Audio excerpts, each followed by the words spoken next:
Hi, I'm Neil Baldock, one of the directors at Charles David Casson.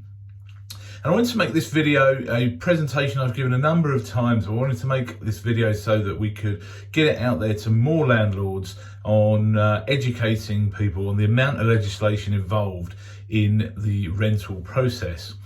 Now, I'm a firm believer that no landlord should be self-managing their property. And I know you might think, well, that's easy for you to say as a letting agent, but I'm going to explain a number of reasons why.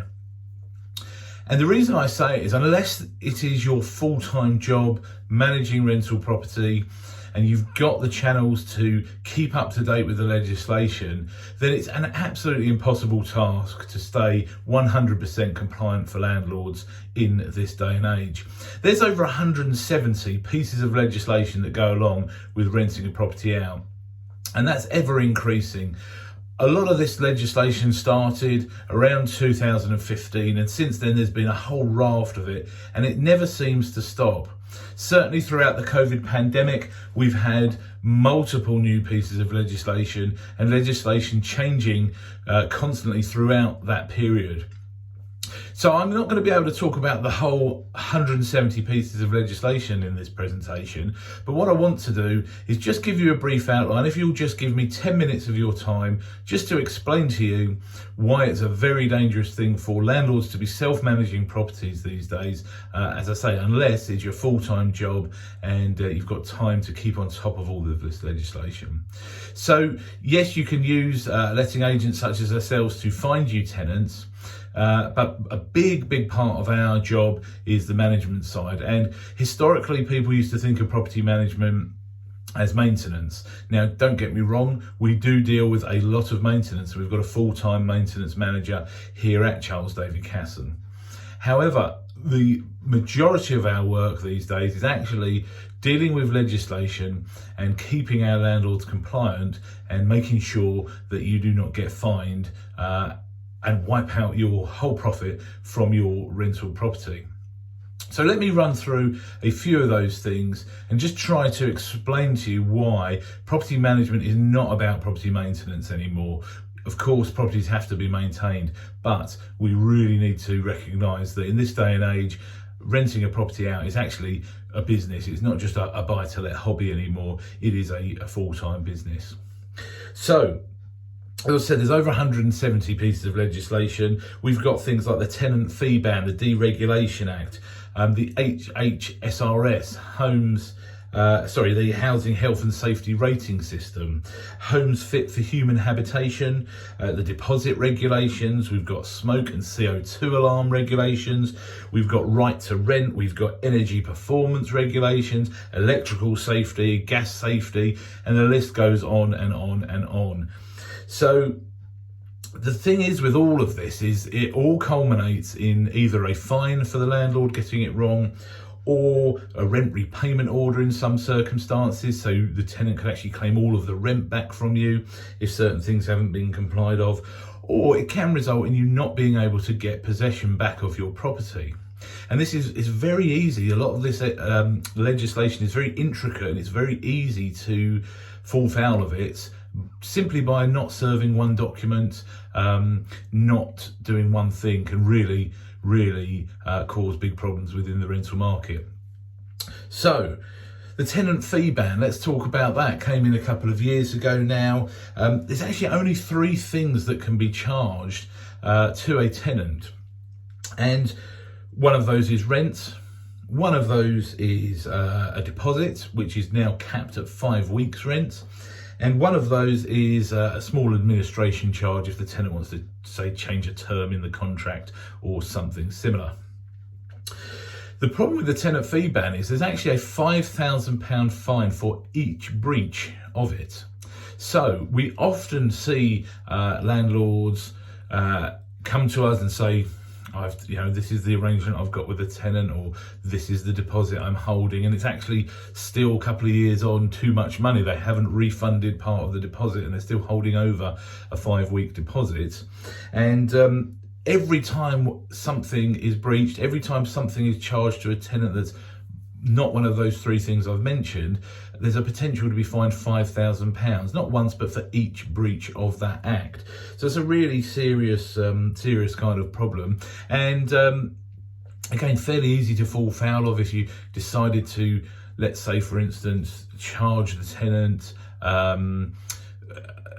you renewed the contract and you charge them a renewal fee, or you charge them an extra rent for a period of time and then put it back down to cover some of your costs. You can't do that. You can only have one consistent rental amount throughout the contract. So there's lots, like I say, there's lots of intricacies to all of this legislation, and it's very easy to kind of fall foul of it.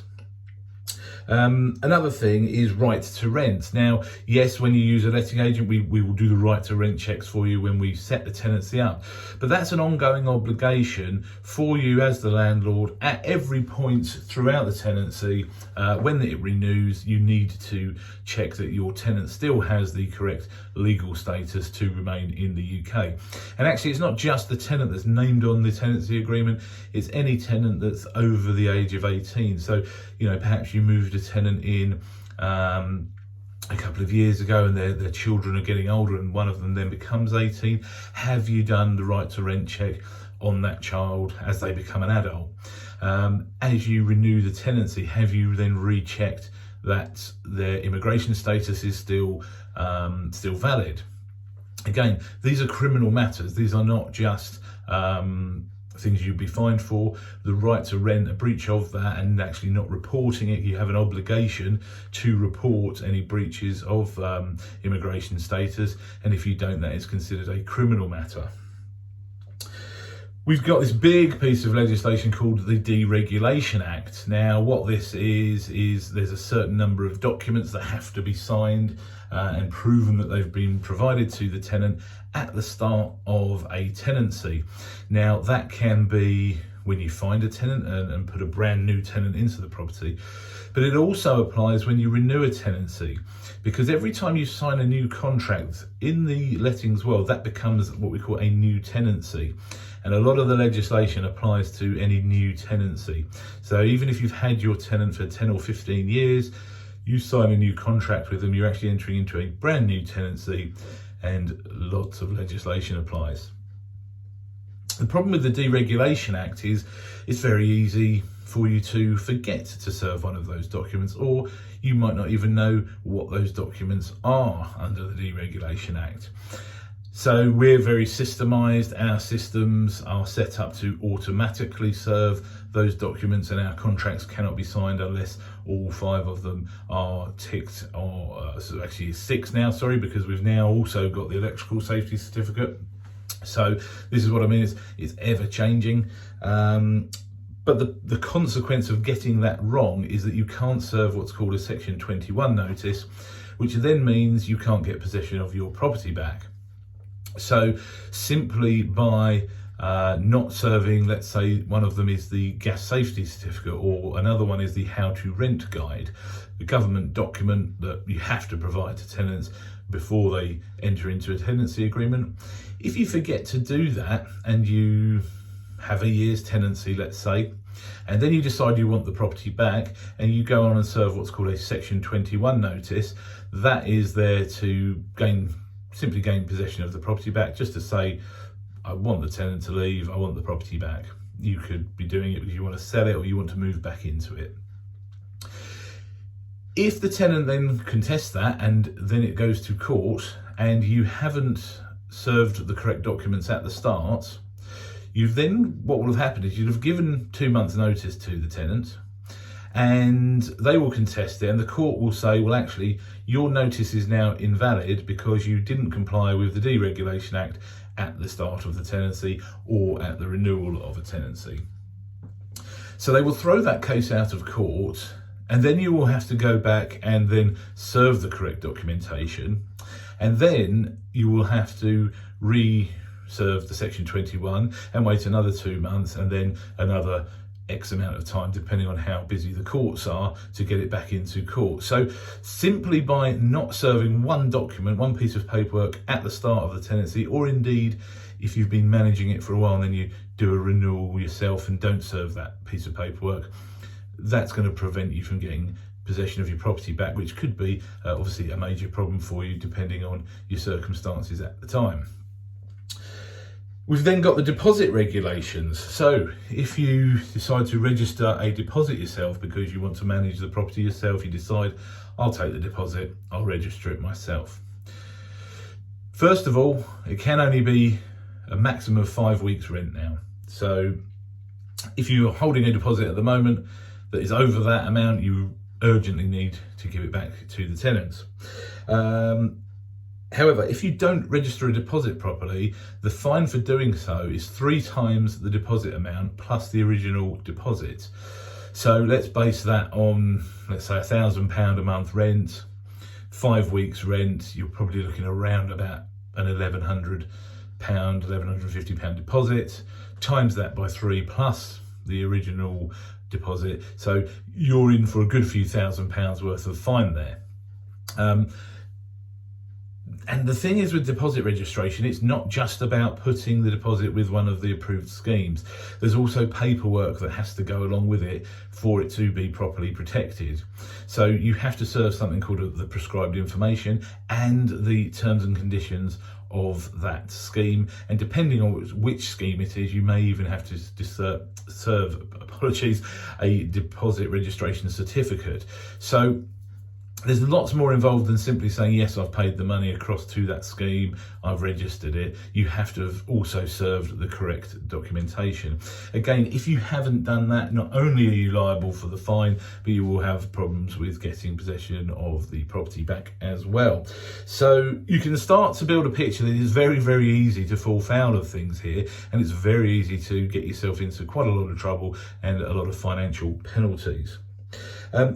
Now, this doesn't apply to every area, but as we get into some of the bigger cities and some of the London borders, there's also something called the failure to license property, where if the property requires a license and you haven't licensed it, that would apply, of course, to multiple occupancy houses, HMOs.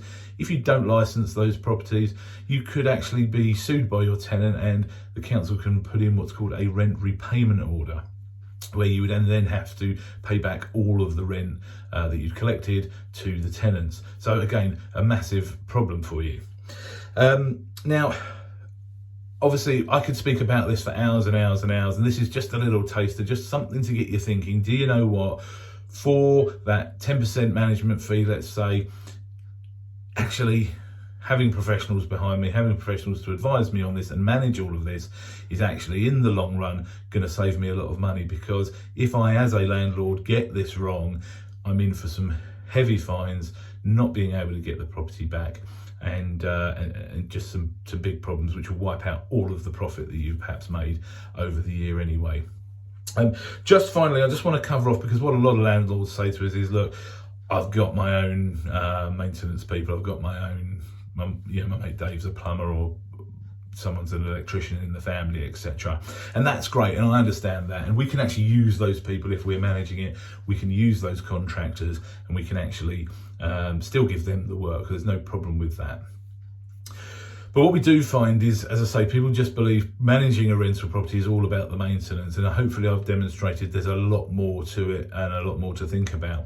But just finally, in terms of maintenance, there's also legislation that says how you have to handle maintenance, how quickly it has to be dealt with, etc., etc. So again, if you take what's deemed to be longer than reasonable to deal with some maintenance, your tenant could report you to the council. If the council come and look and think the tenant is being reasonable, they can put a banning order on, they can put sanctions in place to stop you renting that property.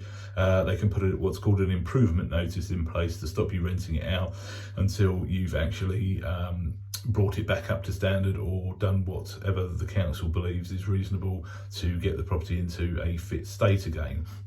So again, I'm not saying you would do that, but just things to bear in mind.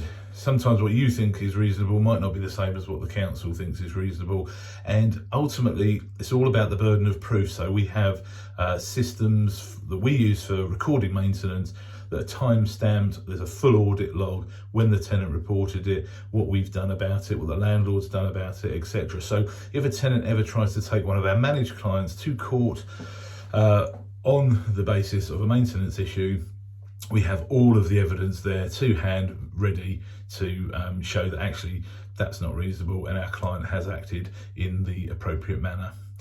Please ask me or my team any questions you've got about this. As I say, I do give landlord seminars that go on for hours. I've actually gone over already. I said give me 10 minutes, I've taken 15 minutes of your time. So thank you very much, I appreciate it. And we look forward to helping you with anything we can in terms of your rental property.